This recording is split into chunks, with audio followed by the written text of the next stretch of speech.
Good afternoon, everybody. It's my very, very great pleasure to have been asked about 3 minutes ago to introduce Lord Christopher Monckton to this group. This is going to be something very unusual for you. It's not very often that you find yourself in an entirely friendly environment. Some months ago, Christopher, on one of our Saturday morning sessions, told me that he was thinking of inviting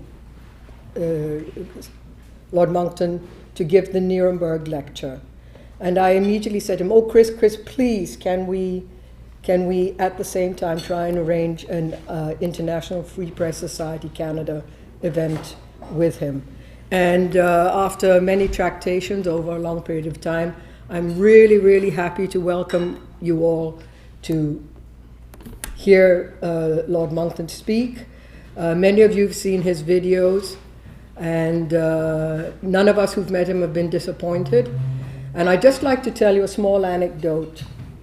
I think it was, when was it? I guess it was 2008 or 2007. Lord Monckton wrote a piece which he sent to John McCain, and I think pleading with him to please abandon the global warming train and the disastrous economic and other policies that would follow from it. And I read this in the American Thinker and pressed the reply button and sent a little message to him saying, "Why don't you send this to the British members of Parliament? They seem to need it even more than the Americans do." To which, I hope you won't mind me recounting this, he wrote back and said, "They can't read." And on this note, I will ask you to come and speak.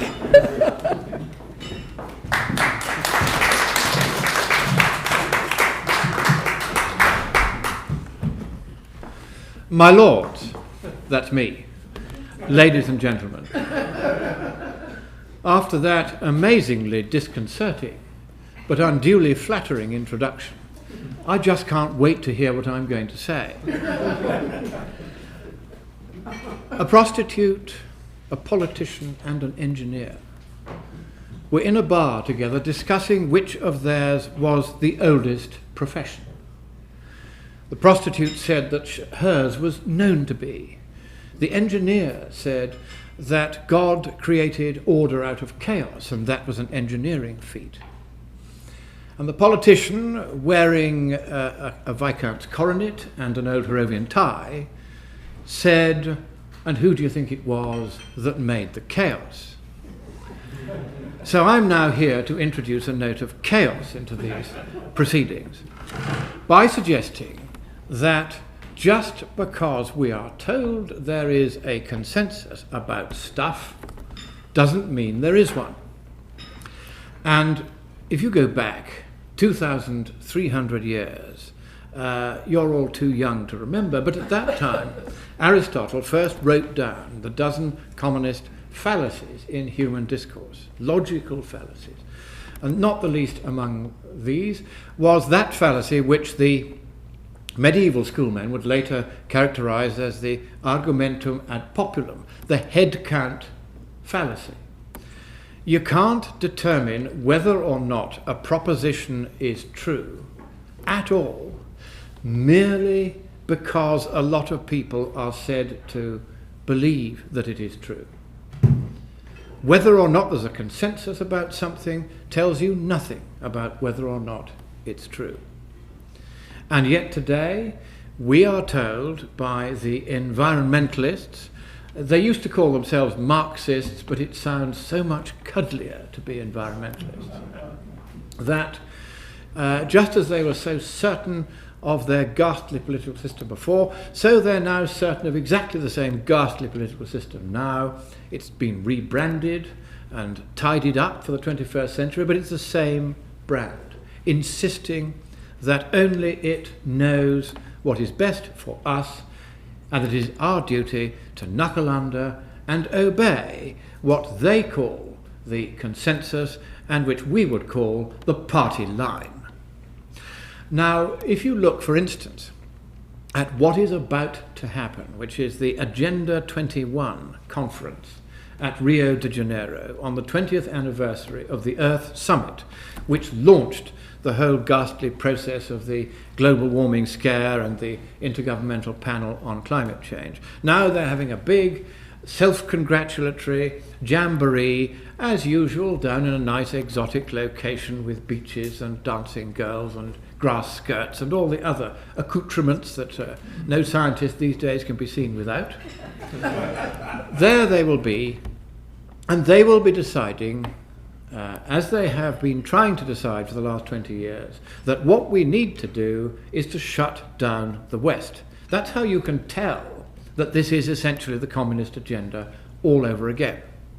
The communists of old would always start by trying to attack the soft underbelly of the West, which is, of course, our energy supply.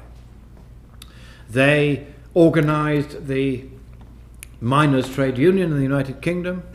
They trained Arthur Scargill first at the Patrice Lumumba University of Terrorism in Moscow, and then when they realised he was a cut above the rest, transferred him to the Lenin Institute, where the top terrorists from all around the world, the Yasser Arafat, the Jerry Adamses, they were all trained there.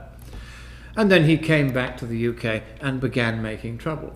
It was they who founded, funded and animated the campaign for nuclear disarmament, which was nothing to do with nuclear weapons really. It was to try and turn us off the idea of developing the peaceful uses of nuclear power.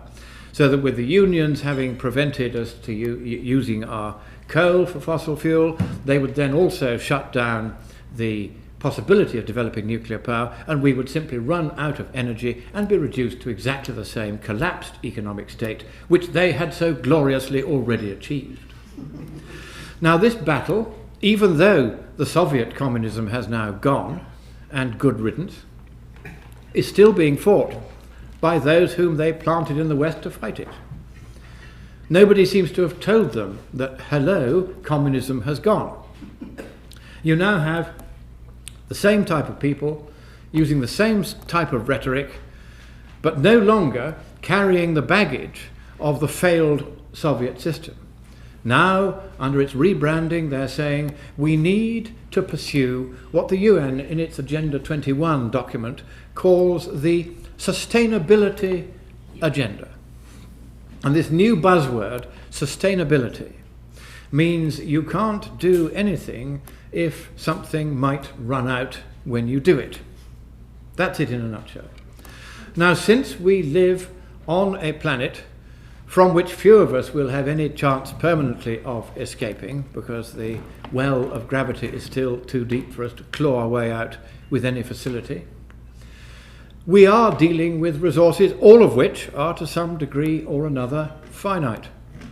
Everything is running out, including sunlight. This just in 4.5 billion years, the sun will burn itself out. So no more sunbathing, because you're running us out of sunlight. And they say that we're going to experience peak oil, peak fossil fuels, and everything from there on will be downhill. The fact that this is not true, and will not be true for hundreds or even thousands of years, does not matter. The fact is, we have to fossilize everything, because if they hate fossil fuels so much, this idea of fossilizing everything in its place is very strange, but that's what they want. They want no change. They are, in fact, the new conservatives. They want everything to be as it has always been. Go back to those lovely pictures of rustic Europe painted by the great Dutch masters, with men toiling up and down the fields with pitchforks and building haystacks and harvesting by hand, and it's all a very nice rural myth. But just imagine how many people would have to die in order to bring about that myth of sustainable development. And let's start with the number of people who are dying already because of the myth of sustainable development. If we go back this time to within the lifetime of some of us, the 1960s, when the ban on DDT came in. This was done in the name of sustainability. preserving the environment from the terrible wanton destruction that the release of DDT therein would inevitably cause. Now, of course, this was based, as all these scares are, on bogus science, but they succeeded in the left capturing this issue. They shut down all use of DDT worldwide, and DDT, at the point when they did this, was just about to eradicate malaria altogether. Malaria was on its way out everywhere.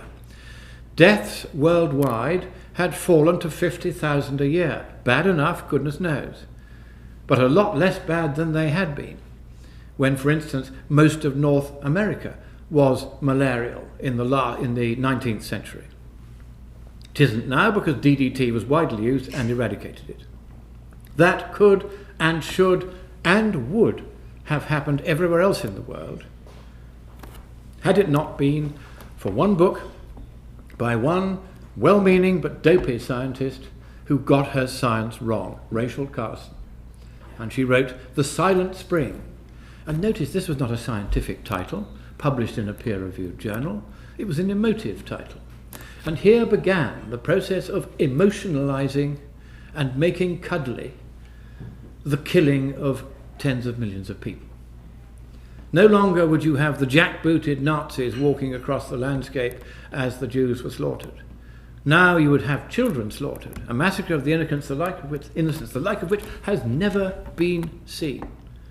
But this would somehow be all right, because even if the children were dying, they were dying in the good cause of saving the planet. And what happened? From 50,000 deaths by malaria before the ban came in, within 5 years, the deaths from malaria had rocketed again to 1 million a year. And they have stayed at somewhere around 1 million a year ever since. In fact, last year, 1.25 million deaths. And yet, on September the 15th, 2006, Dr. Arata Kochi, the head of the UN's malaria program, announced that he would lift the malaria ban, the DDT ban. He said, in this field, science usually comes second and politics first. We will now take a stand on the science and the data. And he lifted the ban on DDT and announced that in future it would be once again the front line of defense against the mosquito. And what happened? Nothing happened.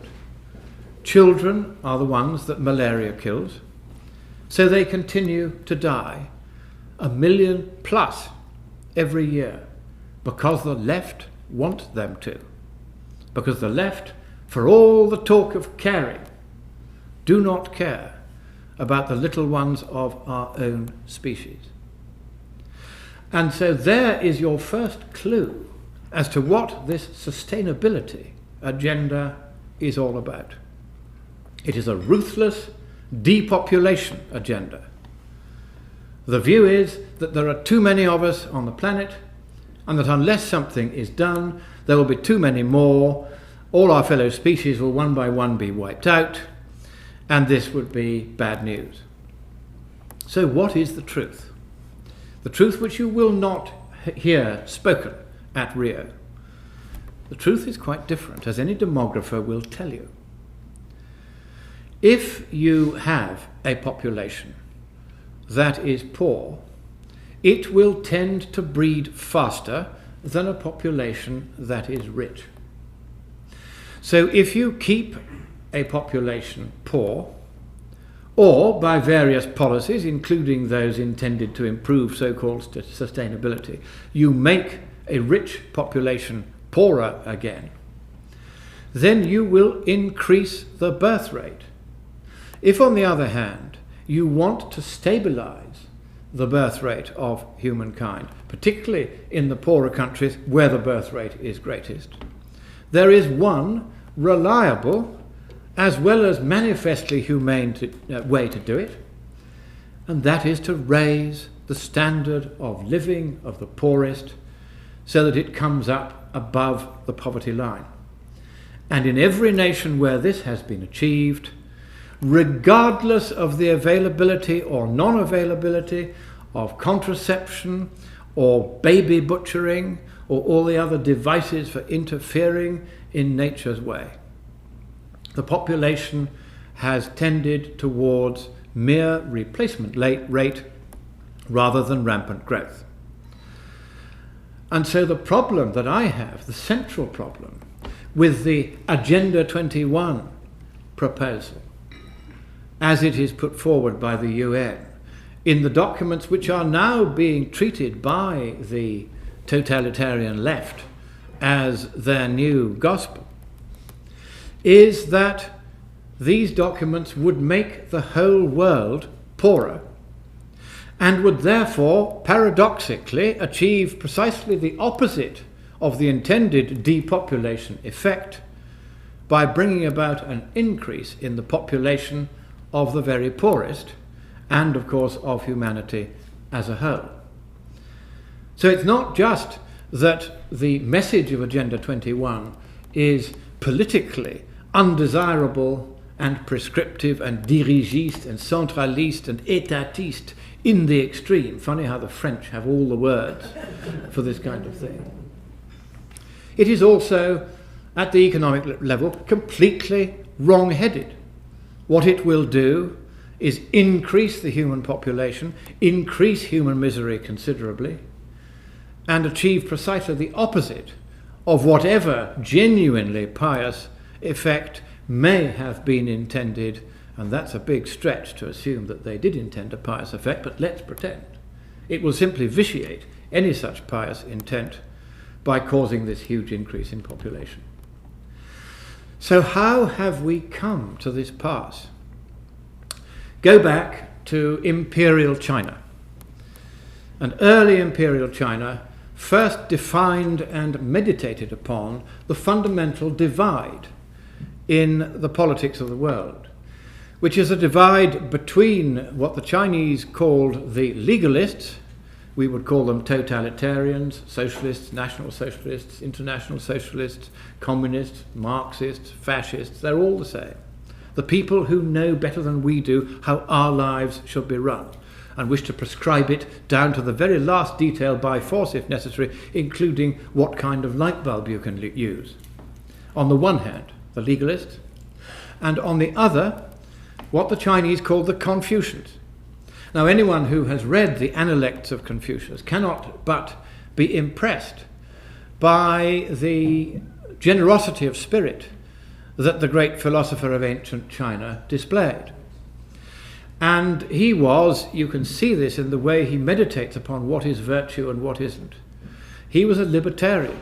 He was a live and let live kind of guy. Don't interfere unless you really have to. Leave it to people to work it out for themselves. That was his philosophy. And they called that the Confucian philosophy. We would call it the free market philosophy. Freedom-loving, democracy-loving, liberty-loving. The conservative philosophy, if you like. That is the central divide. And what is happening now is that the extreme legalists, or the extreme left, or whatever label you want to put, they have grown tired of democracy. It was once seen by some of them as a good thing. Now they see it as poison, because what it does is to give the individual the right to choose for himself what government he shall have, what laws shall be imposed upon him, and what taxes he shall endure. And they want to do that for us. So they don't want that liberty to exist any longer. And they want to take democracy away. They've already done it in Europe by setting up the European Union and with annual treaties transferring more and more power away from elected hands to unelected hands. And whatever other benefits may come of this, the loss of democracy in Europe is now near total. And it is European advisors who are telling the UN's Framework Convention on Climate Change how to use exactly the same techniques of annual agreements. They can't call them treaties because the US Senate, thank goodness, went past them, so as to transfer power inexorably away from free nations such as Canada towards the new centralist dictatorship, worldwide this time, with no chance of competition or extinction, that they wish to create. And you may say, as members of the International Free Press Society, what has the press to say about this? Well, let me quote what they say about this.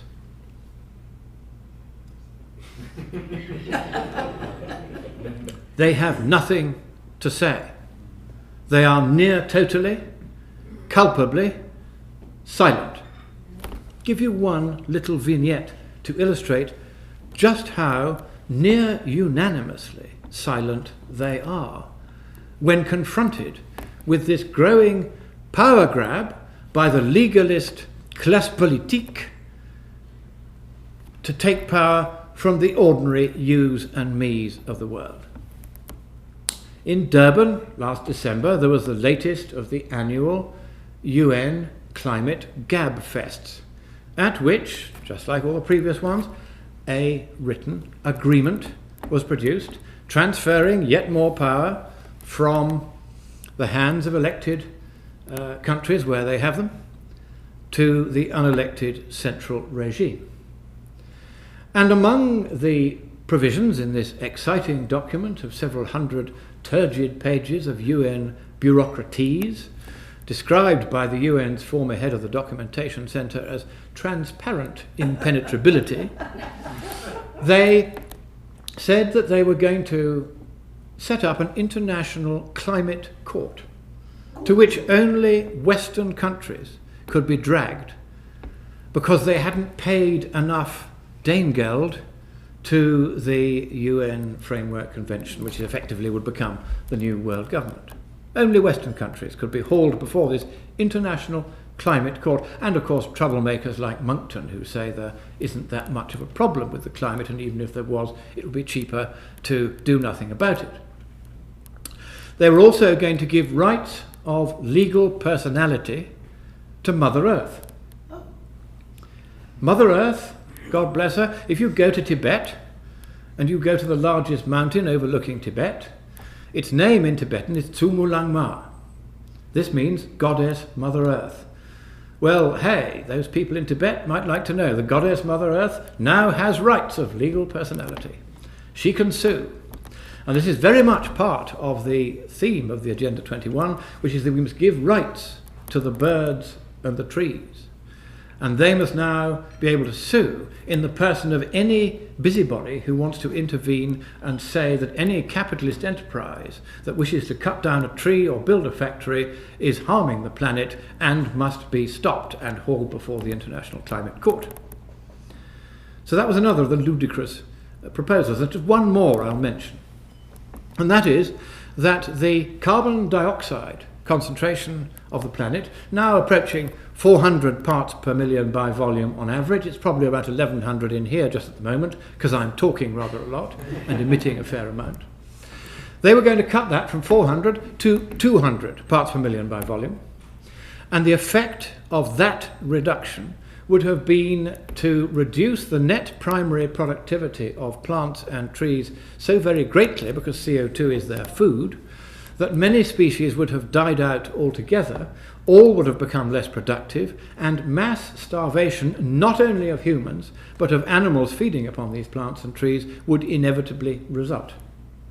But that was one of the options actually listed for serious discussion in this draft conclusions of the conference. Now, how many of you have heard any of those provisions mentioned in any mainstream news medium that you have seen? No. And there is the test, not a hand goes up.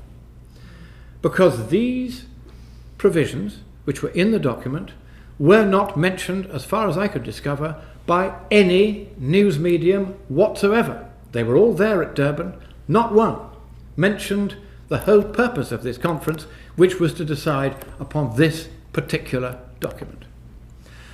So, I got into the conference. I was a registered delegate.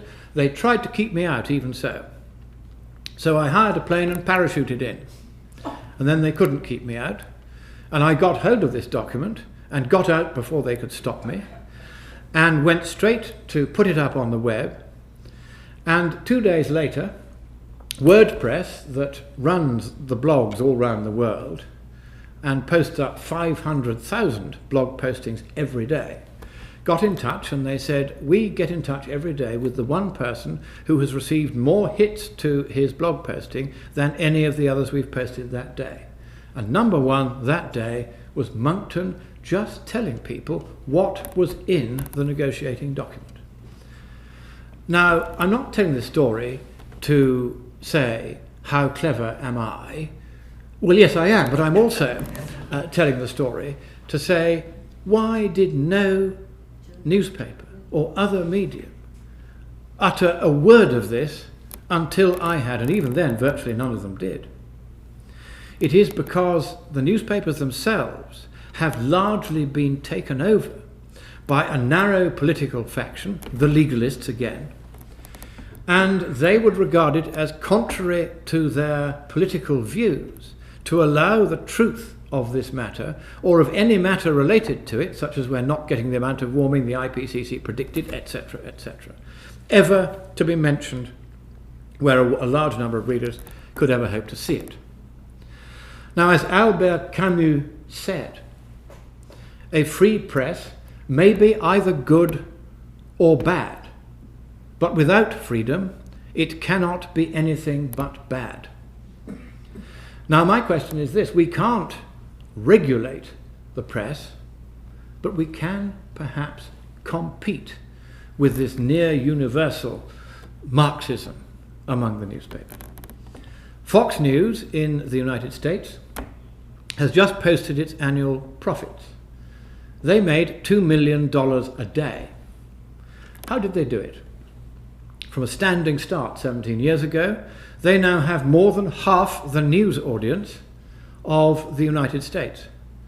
All the various Marxist channels, there are 14 or 15 of them, are having to compete for the rest of the advertising revenue. So I don't think we need to regulate the press, because that will take away any hope of freedom and will make them every bit as bad as Camus was suggesting. But I do think that certainly here in Canada you've begun this with some media beginning to compete. In Australia and in the United Kingdom, we're working now on plans to do the same. We will compete with these people. We will provide the alternative message of peace and freedom and prosperity and hope. We will not be stopped, and we will simply defeat them in the old-fashioned way by competing with them commercially. Thank you.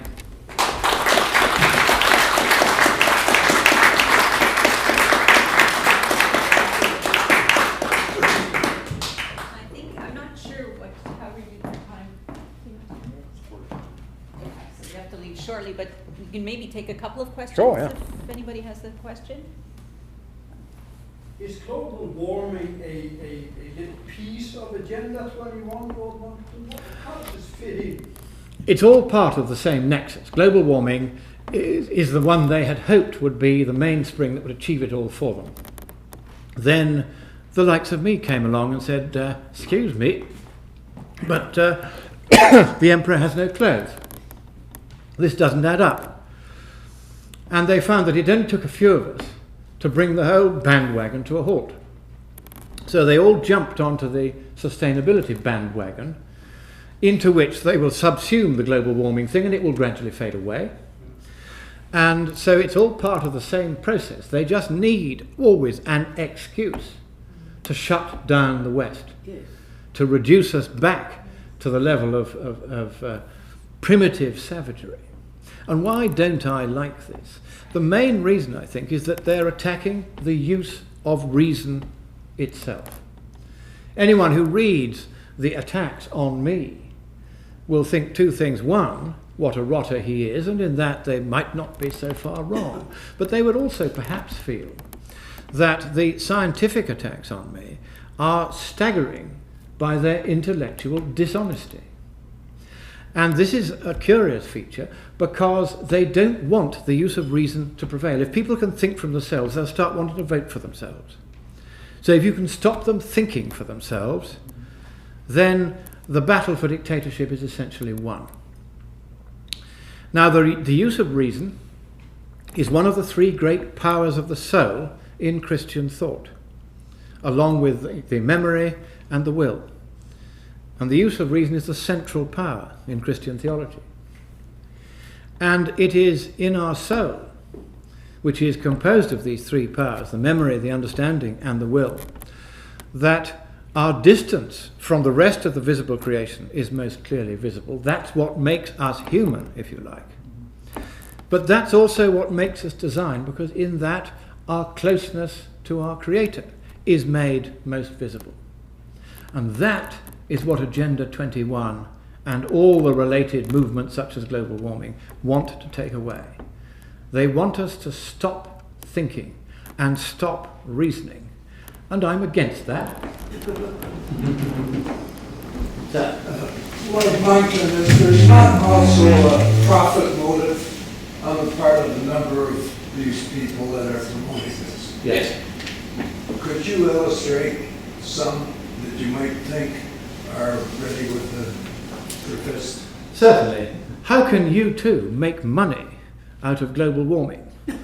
Well, the first thing is you can set up yourself as a Vice President of the United States and then retire. And then you can make a bad sci-fi comedy horror movie and hawk it round the schools until the High Court comes along in London and says, hang on a moment, there are rather a number of serious errors in this movie, and we're going to ban the film unless 77 pages of corrective guidance are sent round. And then you don't make so much money after that. Or you can be a duke, or even a viscount, provided you have land on which somebody can build windmills. You can take a share of the revenue from the windmills they put on your land. These will be subsidised by taxpayers generally. So, just as should always be the case, the poor should subsidise the aristocracy via their taxes. I'm only joking, by the way, but I just don't. But then, what is another way to make money? Of course, you can be a windmill manufacturer, make a fortune out of that, or a solar panel manufacturer, or like Professor Tim Flannery of Australia, who is now their chief climate commissioner. He had a wonderful boondoggle a few years ago to try and dig down through the earth, pump water in through one hole, back up through the other, and the earth being hotter down below than up here, it would come up as steam and you could drive a turbine and get lots of electricity. It's called geothermal power. Well, they tried this with $1.5 million, I think it was, of taxpayers' money, and the thing blew up and blew the entire taxpayer investment. And Flannery's reward for this noble effort of throwing away $1.5 million of taxpayers' money was to become the Chief Climate Commissioner of Australia. Doesn't matter how wrong you get this, as long as you make the right noises. Or you can be a bureaucrat or a politician. And they depend for their income and their salaries and their pensions and their mansions and all the other luxuries and private jets that go with politics these days on the generosity of the taxpayer. So if you can invent a boondoggle like global warming, which allows you vastly to increase your regulatory powers and your taxation scales, then you do what the civil service in Britain calls increasing the tax base. And every time they say that, they slaver as they see their empires expanding and the revenues increasing. So the bureaucratic class makes money. And the media make money out of it also, because, hey, if I run a story saying climate continuing changeable, that would be true, but unexciting, and I wouldn't sell many papers that way. But supposing I said, planet doomed sensation, pictures, pages 4 to 37, I'm going to sell shed loads of papers and make lots of money. So which side is the press going to be on in this story? Always the side of the alarmists, and they're going to make a lot of money out of it until the truth begins to dawn. And the very fact that Agenda 21 has now been set up and started running shows that they've all realised that the global warming boondoggle, bandwagon and gravy train are all about to tip into the gulch, and they need to find some other way of trying to extract vast amounts of additional taxpayers' money from us. Well, they've failed with global warming, they will fail with Agenda 21.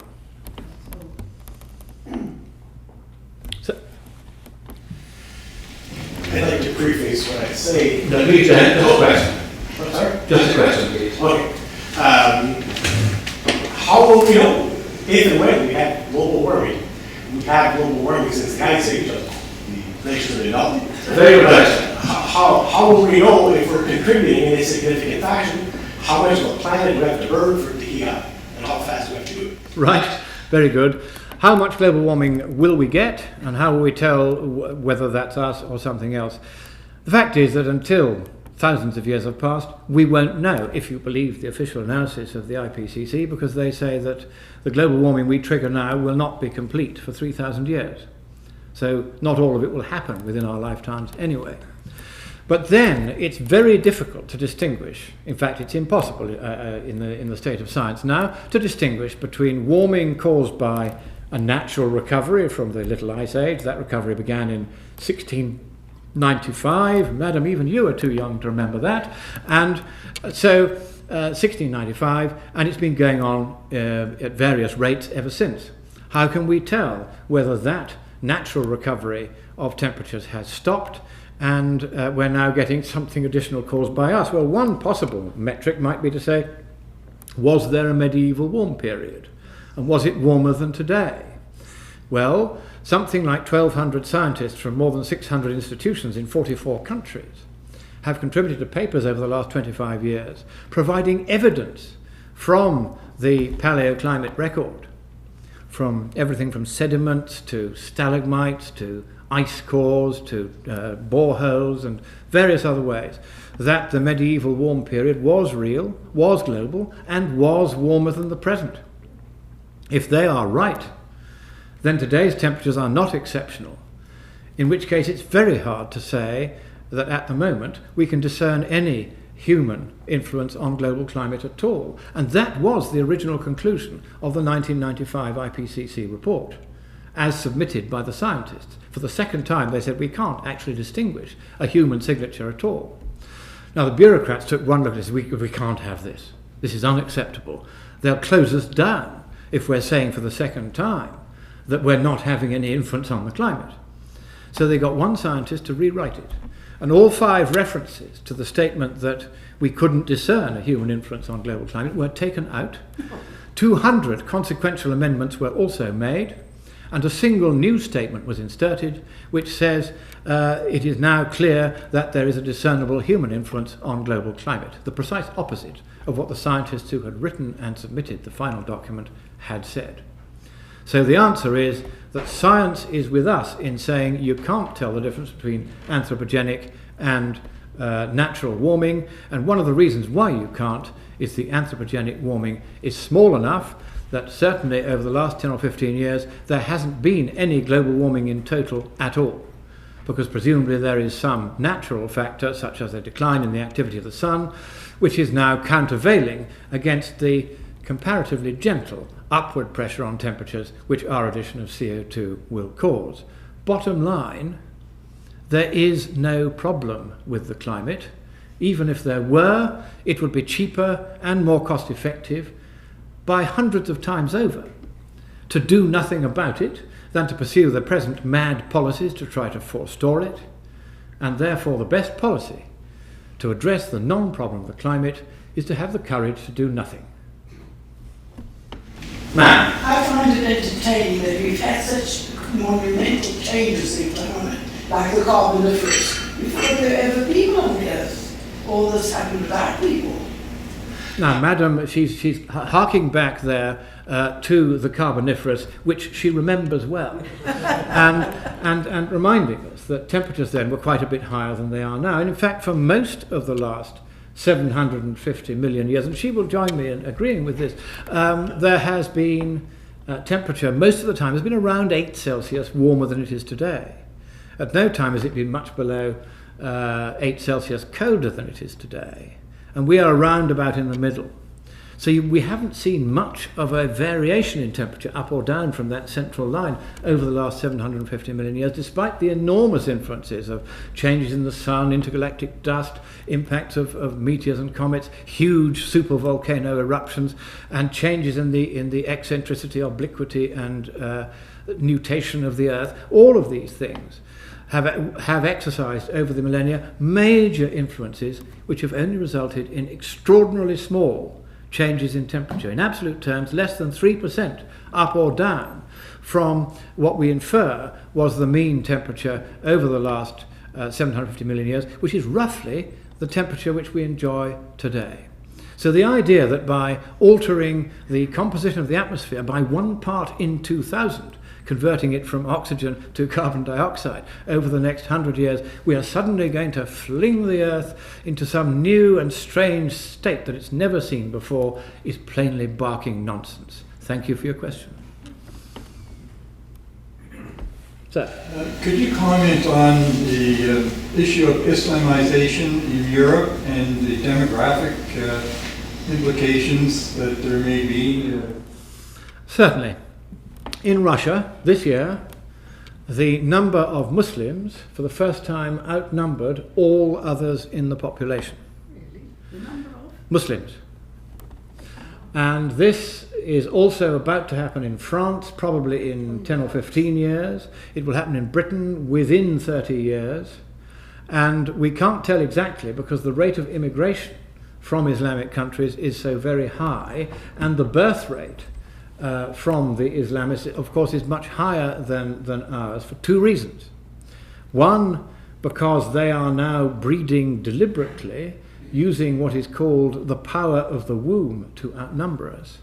And 2, because we practice the extraordinarily vile habit of murdering our children in the womb, not even giving them an anaesthetic before we tear them limb from limb piecemeal. And if by some mischance they are born alive, they are left to gasp their fluttering last on some cold hospital draining board under the cold glare of the strip lights and the still colder glare of their butchers. We are killing the West in the most direct way possible by killing very large numbers of our children. And this shameful practice is one which is not followed in Islam. They don't do it. They don't believe in it. And in that one overriding respect, and I'll explain why I say overriding in a moment, in that one overriding respect, they are morally superior to us in the West. In many other respects, they are inferior morally. But in that respect, they are morally superior, and they know it. And it is that knowledge of an overriding moral superiority that we kill our children in the womb and they don't, that leads them to exploit this moral difference to the point of increasing their numbers in our countries by as much immigration as they can get away with and as much breeding as they can get away with. And as many of you may yet not be too old to remember, breeding is fun. So they are taking possession of the world as we are throwing away the West. We're throwing away our future because we are throwing away our children and putting the bits into the hospital incinerator. And until we learn to stop doing that, 2 consequences will follow. One, there's no point in our worrying about the progressive Islamization of our societies because it will happen with ever-increasing rapidity. And 2, we had better not think that we're morally superior because we're not.